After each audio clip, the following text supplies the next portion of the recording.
About fluency. What is fluency? Fluency is like when you break apart a word and like you take each part and you put them together and then you read them fluently. Okay, you got it. Okay, yeah, that's basically it. Fluency has 3 parts. Okay, and she said you read a word well, you break it down, you read it well, then you have fluency. But let's break down what fluency is. I need for you to know all 3 parts. Because aren't you supposed to be practicing your fluency? Yes. I used to love when I walk up to a student and I'd say, oh, what are you working on? They'd say fluency. And I was like, oh, I'm really impressed. That's wonderful. What is fluency? And they'd say, I don't really know. And then my next question is, how are you working on it then? Right? How are you going to work on it if you don't know what it is? 3 important parts to fluency, okay? You hit on 2. There were 3, okay, to fluency. And put them over here. 1, you read the words correctly or accurately, right? That's a fluent reader.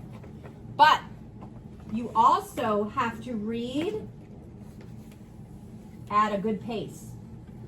Well, that means that you don't read too slow. I always like to think of it as like Goldilocks. You know the story of Goldilocks, right? The beds, one bed was too small, one bed was too big, one bed was just right.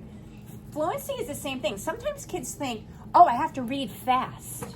No. And you don't read slow either. So you don't read slow, you don't read fast, you read just right. You read at a good pace. So you're not sounding like a robot, right? The cat went down the stairs. That's a robot, right? And you don't read like this. The cat went down the stairs. You read it. The cat went down the stairs. See the difference? Yes. Right? Okay, so reading words accurately, reading at a good pace. And here's the third one that a lot of kids don't do. It's read with expression or feeling. I have to tell you that this is my favorite. You're going to see it too when we start doing the read alouds. I think you saw a little bit yesterday when I was reading The Given Tree to you, right? Kind of got into the character and read and talked like the characters.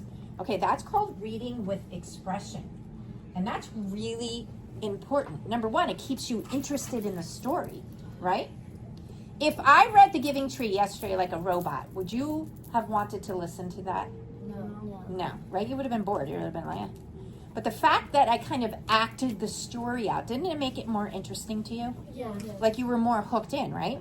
So when you're reading by yourself, you need to be doing that. And sometimes when I'm reading, I do like the accents and the things like that. It's kind of like when you're reading a book, you are becoming that character. You're talking like that character. All right? So again, 3 important parts to fluency. Reading the words correctly, reading at a good pace, but also reading with expression. So when we're talking, if you say, Miss Henley, I'm working on my fluency right now. I'm reading to self and I'm working on my fluency.